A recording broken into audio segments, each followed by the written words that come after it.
Students, अब हम chapter start करने जा रहे हैं प्लस टू का मैट्रिक्स। सबसे पहले ये क्वेश्चन पूछा जाता है कि मैट्रिक्स है क्या। तो बच्चे हम इसको एक एग्जांपल से समझाएंगे। पहले मैट्रिक्स, जैसे मैट्रिक्स एक तरह से रोज और कॉलम्स का अरेंजमेंट होती है। रोज और कॉलम्स, सबसे पहले रोज क्या होती है, फिर उसके बाद पूछा जाएगा कॉलम क्या होती है, उसके बाद ही हम मैट्रिक्स को बना पाएंगे। तो सबसे पहले हम रोज और कॉलम्स के बारे में पढ़ेंगे। जैसे मैंने एक एग्जांपल लिखा 5 6 1 2 3 7। बच्चे इसमें जो हॉरिजॉन्टल्स होती हैं, ऐसे R1 इसको बोलते हैं फर्स्ट रो, R2 इसको बोलते हैं सेकंड रो। जो हॉरिजॉन्टल्स होंगी उसको हम रोज बोलेंगे, और जो वर्टिकल्स होती है उसको हम कॉलम बोलते हैं। जैसे ये बनेगी C1, इसको बोलेंगे C2, इसको बोलेंगे C3। सबसे पहले रोज और कॉलम्स के बारे में पूछा जाएगा। रोज वो होती हैं जो हॉरिजॉन्टल्स होती हैं, और कॉलम्स वो होती हैं जो वर्टिकल्स होती हैं। तो इसमें सबसे पहले मैट्रिक्स की अगर आपसे डेफिनेशन पूछी जाए तो वो पूछा जाएगा मैट्रिक्स होता क्या है।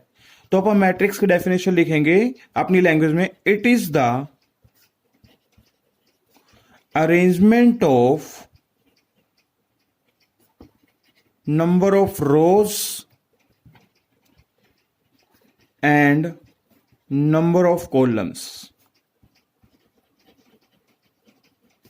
इन ए ब्रैकेट। किसमें अरेंजमेंट करना है? रोज और कॉलम्स का। रोज और कॉलम्स को हमने अरेंज करना है किसके अंदर? एक ब्रैकेट के अंदर। उसी को हम क्या बोलते हैं? Is called matrix. उसी को हमने मैट्रिक्स बोला हुआ है।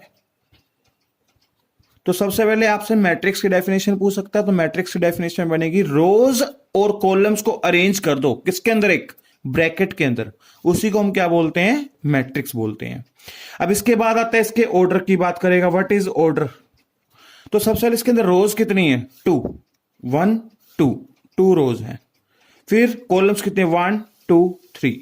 ये जो बनेगा इसको बोलते हैं order of a matrix. Order of a matrix. इन दोनों की मल्टीप्लाई कर दीजिए। 2 3 6। इसको हम बोलते हैं नंबर ऑफ एलिमेंट्स। इसको हम क्या बोलते हैं? Number of elements. तो सबसे पहले आपसे मैट्रिक्स की डेफिनेशन पूछ सकता है।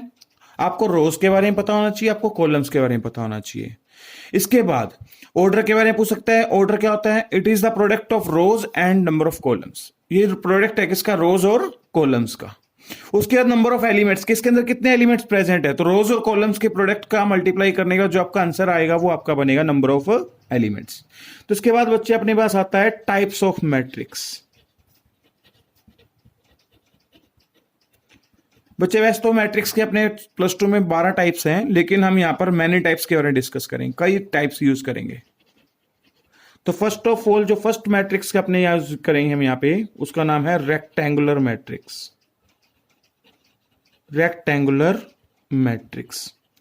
तो बच्चे सबसे पहले आता है रेक्टेंगुलर मैट्रिक्स होती क्या है। तो सबसे पहले आप ये देखिए रेक्टेंगल के बारे में हमने पढ़ा होगा। रेक्टेंगल क्या होता है? जिसमें लेंथ और ब्रेड्थ इक्वल नहीं होती। तो वैसे ही रेक्टेंगुलर मैट्रिक्स क्या होगी? जिसके अंदर नंबर ऑफ रोज और नंबर ऑफ कॉलम्स इक्वल ना हो। तो बच्चे हम इसके लिए एक पहले डेफिनेशन लिखेंगे। A matrix is said to be rectangular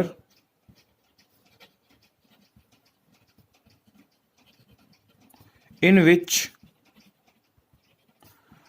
number of rows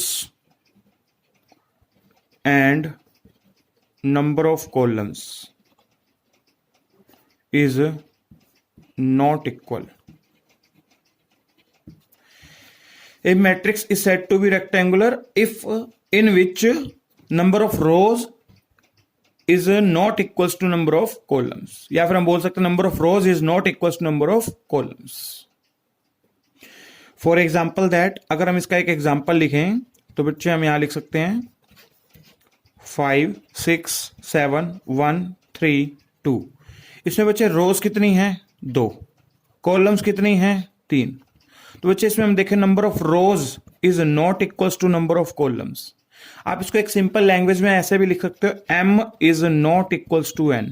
यहां पर जो हमारा m है वो नंबर ऑफ रोज को रिप्रेजेंट करेगा, और जो हमारा n है वो हमारा नंबर ऑफ कॉलम्स को रिप्रेजेंट करेगा। हाँ जी बच्चे, इसके बाद आता है हमारा सेकंड टाइप, उसका नाम है स्क्वायर मैट्रिक्स। अब स्क्वायर मैट्रिक्स क्या होता है? In which number of rows is equals to number of columns. आप इसमें ऐसे भी लिख सकते हैं, m is equals to n। m जो है हमारा यहां पर नंबर ऑफ रोज है और n जो है हमारा यहां पर नंबर ऑफ कॉलम्स है। इसका अगर हम एग्जांपल लिखना चाहें तो हम ये लिख सकते हैं 5 3 2 1। बच्चे इसके अंदर रोज देखें 1 2, 2 रोज हैं, और कॉलम्स देखें 1 2, 2 ही कॉलम है। तो इसके अंदर number of rows is equals to number of columns, जिसमें m इक्वल्स टू n होगा, उसको हम स्क्वायर मैट्रिक्स बोलते हैं। m यहां पर रिप्रेजेंट करता है नंबर ऑफ रोज को और n यहां पर रिप्रेजेंट करता है नंबर ऑफ कॉलम्स को। तो ये आपकी हो गई स्क्वायर मैट्रिक्स। थर्ड मैट्रिक्स का नाम है रो मैट्रिक्स। अब रो मैट्रिक्स क्या होता है? In which only one row, एक ऐसी मैट्रिक्स जिसके अंदर सिर्फ एक ही रो हो। इसमें हमें कॉलम कितनी हो कोई मतलब नहीं है, कॉलम आपकी इन्फिनिटी भी हो सकती हैं। तो सबसे पहले इसका एक एग्जांपल लिखेंगे हम। इसका जो एग्जांपल बनेगा, जैसे लिखते हैं 5 6 7 2।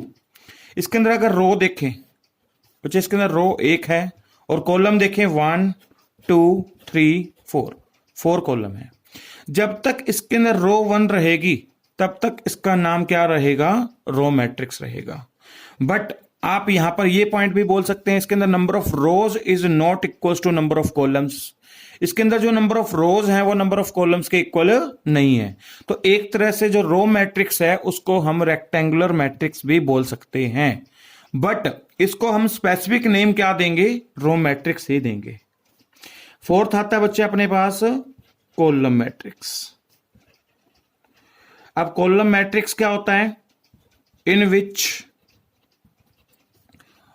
ओनली वन कॉलम, एक ऐसी मैट्रिक्स जिसके अंदर सिर्फ एक ही कॉलम हो। For example that 5 1 2। बच्चे सबसे पहले आपने गिननी रोज को ही है, 1 2 3। इसके अंदर 3 रोज हैं, कॉलम्स कितनी है? 1। इस मैट्रिक्स के अकॉर्डिंग कॉलम मैट्रिक्स वो होगी जिसके अंदर कॉलम क्या होनी चाहिए? 1। जब तक इसके अंदर कॉलम 1 रहेगी तब तक इसका नाम क्या रहेगा? कॉलम मैट्रिक्स रहेगा। इसके बाद बच्चे हम डिस्कस करेंगे, वैसे तो ये सबसे लास्ट टाइम करवाते हैं पर आपको हम बीच में इंट्रोड्यूस करने जा रहा हूं। इसको हम 5th नंबर दे देते हैं, इसका नाम रख लेते हैं जर्नल मैट्रिक्स। जर्नल मैट्रिक्स बेटा आपकी कितने मर्जी ऑर्डर की हो सकती है, वो आपकी चॉइस है। जैसे आपको मैंने बोला आपने एक मैट्रिक्स बनानी है 3x4 ऑर्डर की। कितने ऑर्डर की बनानी है? 3x4 ऑर्डर की। तो सबसे पहले आप जर्नल मैट्रिक्स को ऐसे लिखेंगे 3x4। 3x4 लिखते 3x4 है, बट जब बोलते हैं तो उसको 3/4 बोलते हैं। अब 3/4 का मतलब क्या हुआ? 3 रोज होनी चाहिए और 4 कॉलम्स होनी चाहिए। तो इसको लिखने का तरीका A11 A12 A13 A14।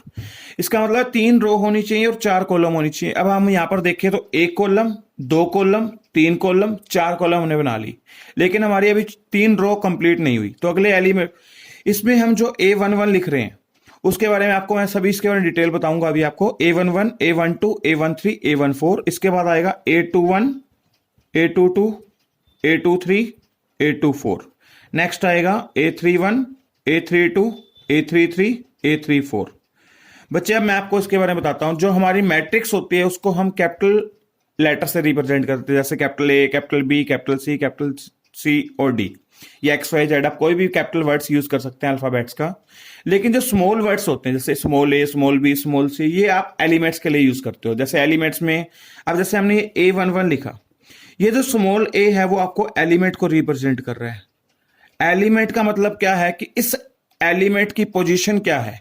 जैसे अब इसमें जो फर्स्ट वर्ड यूज हुआ है वो है जो 1 है, इसको हम रो के लिए रिप्रेजेंट करेंगे, और जो 1 है इसको हम किसके लिए रिप्रेजेंट करेंगे? कॉलम के लिए। जनरली हम इसको AIJ से रिप्रेजेंट करते हैं। आई जो होता है वो आपका रो के लिए यूज होता है, और जो जे होता है वो आपका कॉलम के लिए यूज होता है। और जो स्मॉल ए यूज कर रहे हैं हम किसके लिए यूज कर रहे हैं? एलिमेंट्स के लिए। आई रो के लिए, जे कॉलम के लिए, और जो स्मॉल ए है वो किसके लिए? एलिमेंट के लिए। अब हमने इसमें जो A11 लिखा है इसका मतलब है ये बच्चा फर्स्ट रो फर्स्ट कॉलम में बैठा है। A12 का मतलब क्या हुआ? First row second column. अब A33 पूछ लेता है, मान लेते हैं वो, इसका मतलब होगा थर्ड रो थर्ड कॉलम। अब हम जैसे एक एग्जांपल लिखते हैं, A95 लिखते हैं। A95 की अगर आपसे पोजीशन पूछी जाए तो आप बोलोगे नाइन्थ रो फिफ्थ कॉलम। अब आप इसमें मैट्रिक्स के थ्रू कोई भी बच्चे की या कोई भी एलिमेंट की एक पोजीशन बता सकते हो कि वो कहां पर बैठा है, किस पोजीशन पे बैठा है। जैसे मैंने अभी लिखा A34। A34 का मतलब क्या है हमारे पास यहां पे? Third row fourth column, third row fourth column. हाँ जी बच्चे, हम एक एग्जांपल और ले लेते हैं जनरल मैट्रिक्स का। फॉर एग्जांपल दैट मैंने आपको कहा आपको एक मैट्रिक्स बनानी है 2x3 ऑर्डर की। तो इसका मतलब ये हो गया इसके अंदर 2 रोज होनी चाहिए और 3 कॉलम्स होनी चाहिए। तो सबसे पहले आप इसके एलिमेंट, फर्स्ट एलिमेंट का नंबर लिखोगे A11, नेक्स्ट एलिमेंट का नंबर क्या आएगा? A12, नेक्स्ट एलिमेंट का नंबर क्या आएगा? A13। क्योंकि हमें 3 कॉलम पूरी करनी है तो थर्ड कॉलम तक जाना पड़ेगा। नेक्स्ट 2 रोज पूरी करनी है तो नेक्स्ट एलिमेंट का नंबर बनेगा A21, A22, A23। तो बच्चे अब देखिए इसमें 2 रोज होनी चाहिए और 3 कॉलम्स होनी चाहिए। चेक करते हैं, 1 2 रोज हैं, कॉलम्स 1 2 3, 3 कॉलम्स हैं। तो ये आपकी जनरल मैट्रिक्स बन गई कितने ऑर्डर की? 2/3 ऑर्डर की। अब आपसे कोई पूछे A22 की पोजीशन क्या है तो आप बोलोगे सेकंड रो सेकंड कॉलम में बैठा है। A13 की पोजीशन क्या है? फर्स्ट रो थर्ड कॉलम में बैठा है। तो बच्चे हम जनरल मैट्रिक्स से कितने मर्जी ऑर्डर की मैट्रिक्स बना सकते हैं, और जनरल मैट्रिक्स के एलिमेंट को रिप्रेजेंट करने के लिए हम ये वर्ड यूज करते हैं AIJ। आई जो होता है वो रो के लिए होता है, और जो जे होता है बेटा वो कॉलम के लिए होता है। अब आपके माइंड में आएगा M और N भी था। M हम यूज करते थे नंबर ऑफ रोज के लिए, कि टोटल मैट्रिक्स में रोज कितनी है, और N जो हम यूज करते हैं वो हम यूज करते हैं नंबर ऑफ कॉलम्स के लिए। आई जो यूज करते हैं सिंगल पर्टिकुलर रो के लिए, कोई भी एक रो की बात कर सकते हैं, और जे हम ये जो यूज कर रहे हैं सिंगल एक पर्टिकुलर कॉलम के लिए यूज कर रहे हैं, वो कोई भी एक कॉलम हो सकती है। जैसे भी आपने बोला फर्स्ट रो फर्स्ट कॉलम, अब हम फर्स्ट रो और फर्स्ट कॉलम की बात कर रहे हैं, सिंगल की बात कर रहे हैं, तो ये आपका आई बनेगा 1 और जे भी बनेगा 1। अब यहां पर जो 2/3 ऑर्डर लिखा है, ये 2/3 का मतलब ये M हो गया आपका इंटू N, तो आपका M काउंट होगा 2 और N काउंट होगा 3। M रिप्रेजेंट करेगा नंबर ऑफ रोज। किस मैट्रिक्स में टोटल नंबर ऑफ रोज कितनी है? 2 रोज हैं, और कॉलम्स कितनी है? 3 हैं। अब इसके बाद नेक्स्ट आता है आपका सिक्स्थ मैट्रिक्स, नाम देते हैं उसको हम डायगोनल मैट्रिक्स। तो सबसे पहले बेटा इसकी डेफिनेशन सबसे इंपॉर्टेंट है। डायगोनल मैट्रिक्स की आप पहले डेफिनेशन अच्छे समझेंगे। In which a square matrix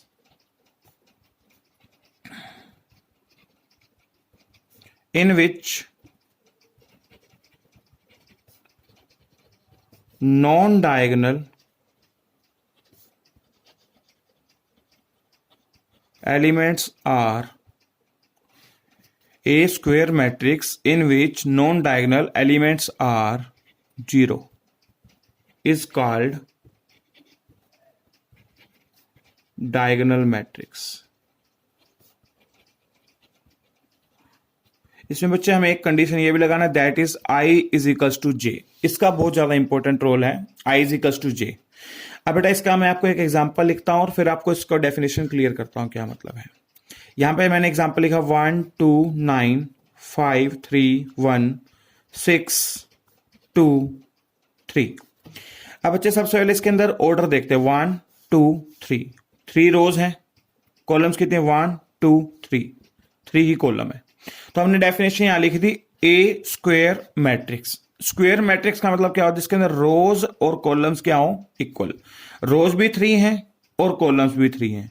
ये कोई जरूरी नहीं है कि आपने 3/3 ऑर्डर की ही लेनी है, आप 4/4 ऑर्डर के ले सकते हैं, आप 2/2 ऑर्डर के ले सकते हैं। मतलब क्या है कि जिसके अंदर रोज और कॉलम्स क्या रहनी चाहिए? इक्वल रहनी चाहिए। तो उसी को हम क्या बोलते हैं? पहले square matrix. A square matrix in which non diagonal, बच्चे इसको हम बोलते हैं डायगोनल। इसको छोड़ के बाकी जो आपके एलिमेंट्स दिखाई देंगे जैसे 2, 9, 1, 5, 6, 2, ये सारे नॉन डायगोनल है।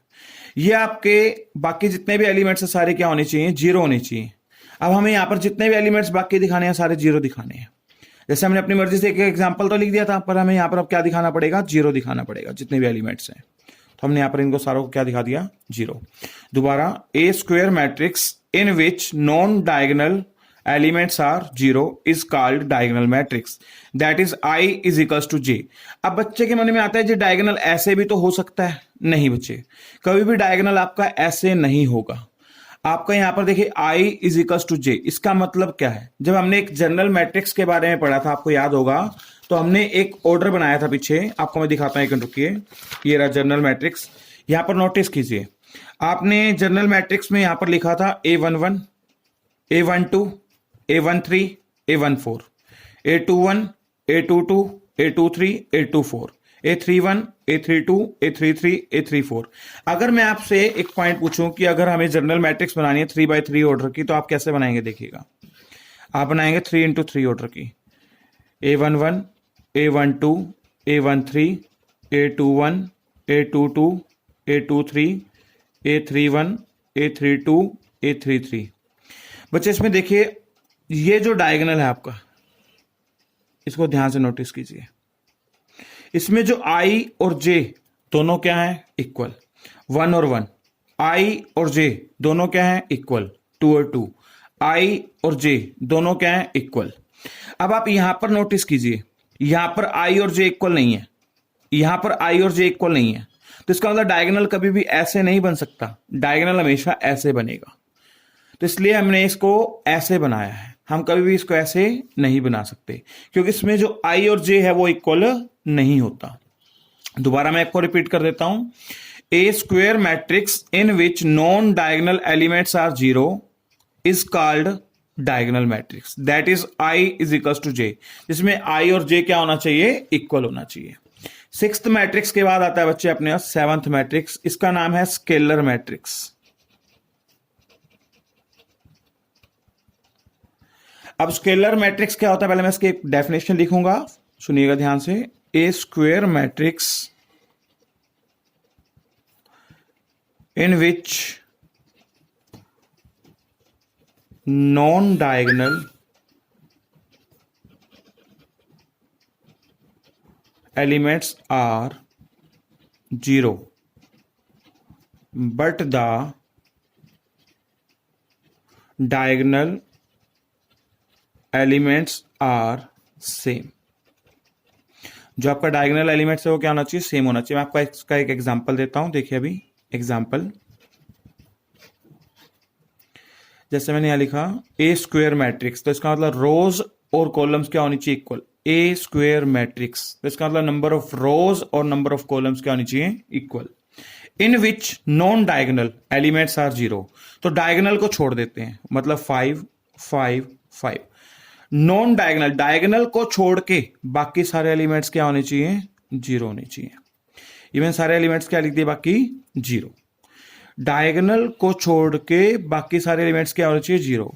Non diagonal elements are zero but the diagonal elements are same, मतलब इसके जो डायगोनल एलिमेंट्स हैं वो भी सारे क्या होने चाहिए, same.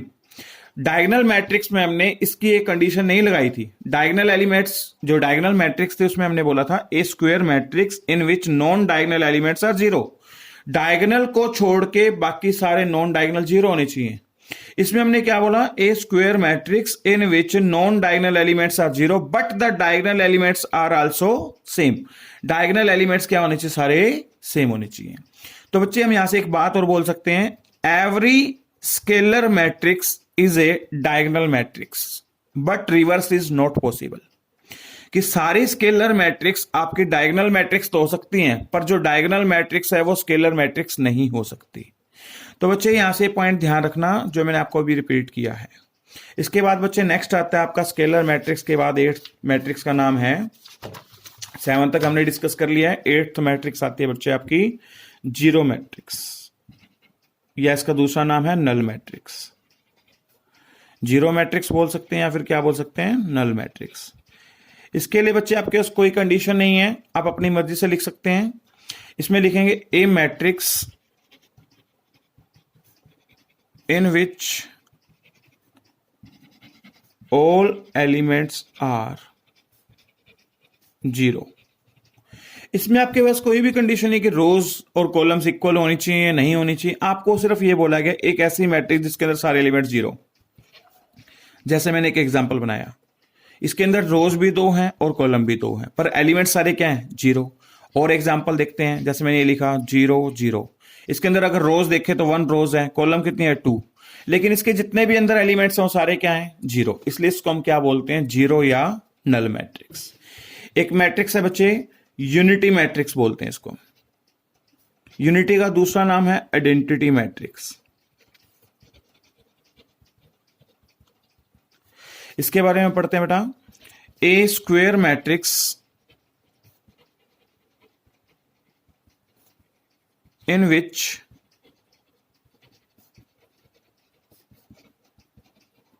Non diagonal elements are zero but the diagonal elements are unity, या फिर आप बोल सकते हो 1। इसका मतलब क्या है? ए स्क्वेयर मैट्रिक्स, सबसे पहले आपको एक स्क्वेयर मैट्रिक्स बनानी पड़ेगी। जैसे मैंने एक बनाई स्क्वेयर मैट्रिक्स, 2 × 2 ऑर्डर की बना लेते हैं। इस पर हम नंबर ऑफ रोज और नंबर ऑफ कॉलम इक्वल है, स्क्वेयर मैट्रिक्स हो गई। In which non diagonal elements are zero. Non diagonal मतलब डायगोनल को छोड़ के बाकी सारे जीरो रखने हैं, but the diagonal elements are unity. आप डायगोनल पे सिर्फ 1 1 रख दीजिए, मतलब उसने बोला डायगोनल एलिमेंट्स आपके क्या होने चाहिए? यूनिटी, मतलब 1 1 होने चाहिए। तो इसी को हम क्या बोलते हैं? यूनिटी या आइडेंटिटी मैट्रिक्स। अगेन रिपीट करता हूं, a square matrix in which non diagonal elements are zero but the diagonal elements are unity, या फिर 1। आप इसका एक एग्जांपल और लिख सकते हैं। जैसे देखिएगा, आपने 3 × 3 ऑर्डर में बनाना है, तो 3 रोज 3 कॉलम्स होगी। सबसे पहले स्क्वेयर है जो इसने बोला था, इन विच नॉन डायगोनल। अब डायगोनल को छोड़ दे, डायगोनल को हम पहले 1 1 1 लिख लेते हैं। डायगोनल को छोड़ के बाकी जितने भी एलिमेंट बचेंगे वो सारे क्या काउंट होंगे? Non diagonal. A square matrix in which non diagonal elements are zero. Non diagonal elements को जीरो कर दिया अब हमने सभी को। And diagonal elements are unity, जो हम पहले यूनिटी लिख चुके हैं। इसी को हम क्या बोलते हैं? यूनिटी या फिर आइडेंटिटी मैट्रिक्स। इसको हम किससे रिप्रेजेंट करते हैं? जनरली आई से रिप्रेजेंट करते हैं। किससे रिप्रेजेंट करते हैं? आई से। इसको एक स्पेसिफिक सिंबल दिया गया है, आई। नेक्स्ट मैट्रिक्स आपकी आती है बेटा 10th, इसका नाम है triangular matrix.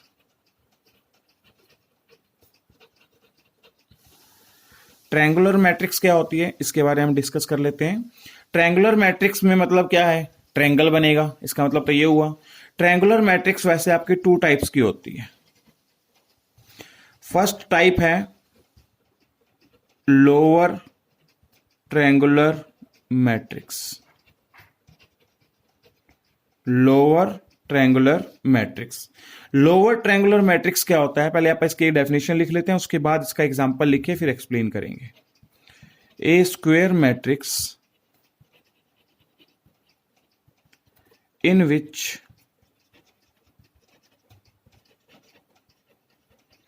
above the principal diagonal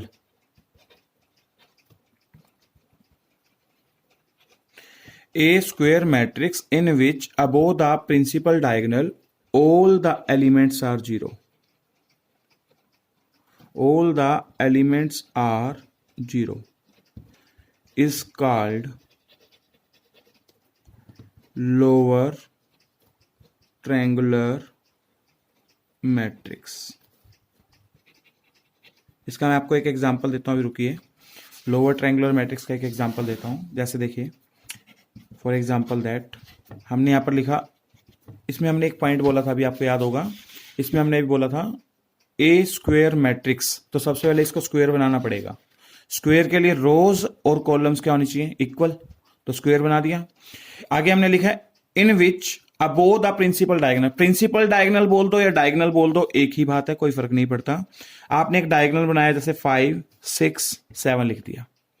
हमने लिखा है प्रिंसिपल डायगोनल से, लिखा गया इन which above the principal diagonal से ऊपर वाले जितने भी एलिमेंट्स होंगे सभी क्या होने चाहिए, जीरो होने चाहिए। 0 0 0, ये आपका प्रिंसिपल डायगोनल हो गया।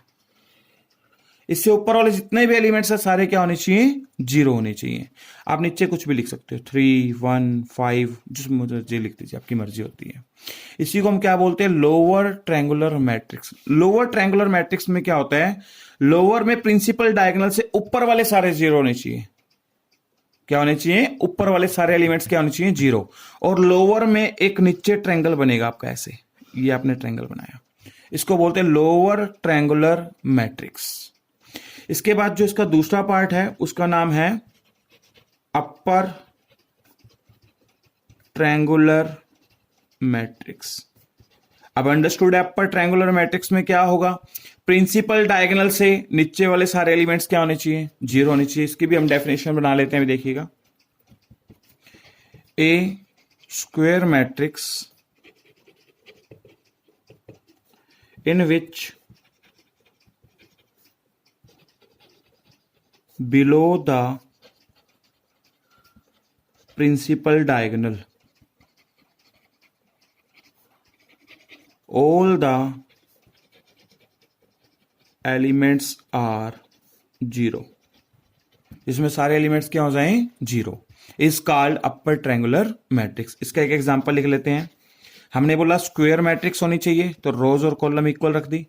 इन विच बिलो द प्रिंसिपल डायगोनल रख लेते हैं, 3 2 1, ये रखा। प्रिंसिपल डायगोनल से क्या, बिलो नीचे वाले, मतलब सारे एलिमेंट्स क्या कर दो, जीरो कर दो। तो ऊपर वाले कुछ भी रख सकते हैं, 5 1 3, ये रख दिया। प्रिंसिपल डायगोनल से अगर नीचे वाले सारे एलिमेंट्स जीरो हैं तो उसको बोलते हैं अपर ट्रायंगुलर मैट्रिक्स। क्या बोलते हैं, upper triangular matrix. Upper triangular matrix की खास बात, ऊपर एक ट्रायंगल बनेगा और लोअर ट्रायंगुलर मैट्रिक्स में एक नीचे ट्रायंगल बनेगा। ये पॉइंट आपको ध्यान रखना है। इसके बाद बच्चे अपने पास आता है 11th पे कंपेरेबल मैट्रिक्स। कंपेरेबल मैट्रिक्स क्या होता है, इसके बारे में हम डिस्कस करेंगे। कंपेरेबल मैट्रिक्स के बारे में, आप दो मैट्रिक्स को कंपेयर कर सकते हैं। इसके लिए सिर्फ आपको दोनों मैट्रिक्स का ऑर्डर चेक करना होता है। In which both matrix have same order. दोनों मैट्रिक्स का ऑर्डर क्या होना चाहिए, सेम होना चाहिए। अगर आपको लैंग्वेज समझ नहीं आ रही लिखी हुई तो आप जो वर्ड बोल रहा हूं उसको सुन के लिख सकते हो। एक एग्जांपल लिखते हैं, जैसे मैंने यहाँ पे मैट्रिक्स लिखी x y z और t लिखा। इस मैट्रिक्स का ऑर्डर क्या है, 2x2 है। अब इसके बराबर में मैंने एक मैट्रिक्स और लिख दी, 5 6 3 2। अब इसका ऑर्डर भी कितना है, 2x2 है। जरूरी नहीं है स्क्वायर हो, आप कोई भी ऑर्डर लिख सकते हैं, 2x3 भी लिख सकते हैं, 2x3 यहां लिख सकते हैं आप ऑर्डर। अगर दोनों मैट्रिक्स का ऑर्डर सेम है तो आप दोनों मैट्रिक्स को कंपेयर कर सकते हैं। कंपेयर करने का मतलब आपका जो x है वो किसके इक्वल हो जाएगा, 5 के, और जो आपका y है वो किसके इक्वल हो जाएगा, 6 के, और जो आपका z है वो किसके इक्वल हो जाएगा, 3 के, और जो आपका t है वो किसके इक्वल हो जाएगा, 2 के। ऐसे आप दो मैट्रिक्स को कंपेयर कर सकते हो अगर उनका ऑर्डर क्या हो, सेम हो। इसके बाद लास्ट हम लिखते हैं 12th, इसको बोलते हैं इक्वल मैट्रिक्स। अब इक्वल मैट्रिक्स क्या होता है इसके बारे में डिस्कस कर लेते हैं। इक्वल मैट्रिक्स के लिए दो कंडीशंस का होना जरूरी है। फर्स्ट ऑफ ऑल, दो मैट्रिक्स का ऑर्डर सेम होना चाहिए, उनके एलिमेंट्स की वैल्यू भी सेम होनी चाहिए। फॉर एग्जांपल दैट, जैसे आपने एक मैट्रिक्स लिखा यहां पे 5 6 3 2 1 5, ठीक है। इसका ऑर्डर कितना है, 2 रोज 3 कॉलम्स। एक मैट्रिक्स बी लिखी, यहां पर भी मैंने लिखा 5 6 3 2 1 5, इसका ऑर्डर भी कितना है, 2 into 3। अब आप ए और बी मैट्रिक्स के पहले ऑर्डर को चेक करो, दोनों का ऑर्डर सेम है। फिर इसके बाद इसके एलिमेंट्स की वैल्यू चेक करो, यहां 5 है तो यहां पर भी 5 है, यहां 6 है तो यहां पर भी 6 है, यहां 3 है तो यहां पर भी 3 है, यहां 2 है तो यहां पर 2 है, यहां 1 है तो यहां पर 1 है, यहां 5 है तो यहां पर 5 है। बाई चांस मान लेते हैं यहां पर 8 होता, मान लेते हैं यहां 8 है, तो अब आपकी ये दोनों मैट्रिक्स इक्वल नहीं है क्योंकि इनका ऑर्डर तो सेम है बट एलिमेंट्स की वैल्यू सेम नहीं है। इक्वल मैट्रिक्स के लिए दो कंडीशन चाहिए, एक तो क्या होना चाहिए, ऑर्डर सेम होना चाहिए, एंड एलिमेंट्स की वैल्यू क्या होनी चाहिए, सेम, एलिमेंट्स सेम। तो यहां पर आपका क्या होना चाहिए, लास्ट में 5 होना चाहिए, तब ये दो मैट्रिक्स क्या हो सकती हैं, इक्वल हो सकती हैं। तो बच्चे आज हम यहां तक डिस्कस करेंगे। अगर आपको लेक्चर अच्छा लगा हो तो आगे शेयर जरूर करें।